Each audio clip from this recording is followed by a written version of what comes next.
রাশিয়ার আগ্রাসনের ছায়ায় নড়বড়ে হয়ে পড়েছে গোটা ইউরোপ।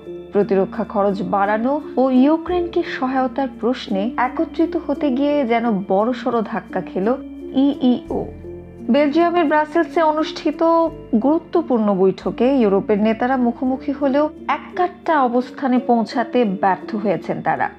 ইউক্রেনের পাশে থাকার রাজনৈতিক অঙ্গীকার থাকলেও অর্থনৈতিক সহায়তা ও প্রতিরক্ষা ব্যয় বৃদ্ধি প্রশ্নে বিভক্ত রয়ে গেল পুরো মহাদেশ।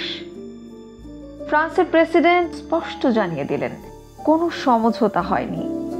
তবে এই অচলাবস্থা কাটাতে প্যারিসে আরও একটি উচ্চ পর্যায়ের বৈঠকের আয়োজন করা হয়েছে, যেখানে উপস্থিত থাকবেন ইউক্রেনের প্রেসিডেন্ট ভলোদিমির জেলেনস্কি। আলোচনায় গুরুত্ব পাবে ইউক্রেনের স্বল্পমেয়াদী সামরিক সহায়তা, রুশ আগ্রাসনের দীর্ঘমেয়াদী প্রতিরোধ এবং ইউরোপের প্রতিরক্ষা সক্ষমতা বৃদ্ধি।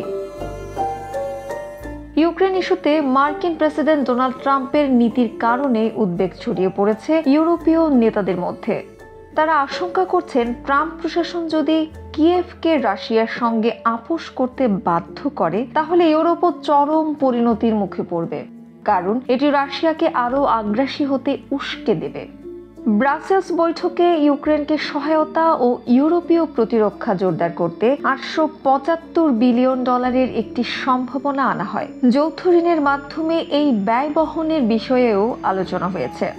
লাটভিয়ার প্রধানমন্ত্রী এভিকা সিলিনা এই পরিকল্পনাকে কেবল প্রাথমিক পদক্ষেপ হিসেবে দেখছেন।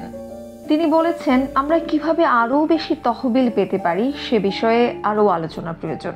পোল্যান্ড ইতোমধ্যেই প্রতিরক্ষা ব্যয় বাড়িয়ে ন্যাটোর নির্ধারিত লক্ষ্যমাত্রার চেয়েও উপরে নিয়ে গেছে। দেশটির মতে, রাশিয়ার হুমকি মোকাবেলায় আরও শক্তিশালী ইউরোপ গড়ে তোলা জরুরি। লিথুনিয়াও একই অবস্থানে। প্রেসিডেন্ট গিটানাস নৌসেদা স্পষ্ট করে বলেছেন, আমাদের নিজেদের অস্ত্রশস্ত্রের সুসংগঠিত করতে হবে, নয়তো আমরা রাশিয়ার পরবর্তী শিকার হব।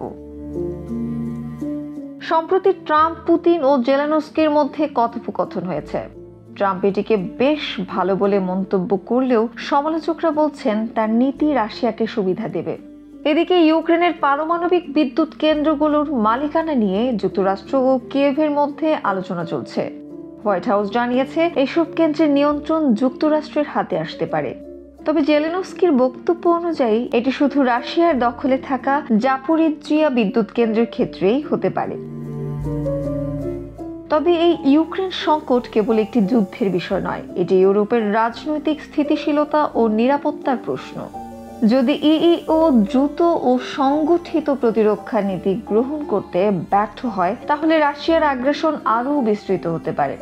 ইতোমধ্যে কিছু দেশ প্রতিরক্ষা ব্যয় বাড়ালেও অনেকেই এখনো দ্বিধাগ্রস্ত। প্যারিস বৈঠক কি ইউরোপকে ঐক্যবদ্ধ করতে পারবে, নাকি বিরক্তিকর আরেকটি অধ্যায় শুরু হবে, সেটাই এখন দেখার বিষয়। এদিকে সকল পরিস্থিতি বিবেচনায় প্যারিসে নতুন বৈঠক ডাকা হয়েছে। এখন প্রশ্ন হচ্ছে, ইউরোপ কি সত্যিই ঐক্যবদ্ধ হতে পারবে, নাকি রাজনৈতিক দ্বন্দ্বের ফাঁকেই ধুঁকতে থাকবে গোটা মহাদেশ?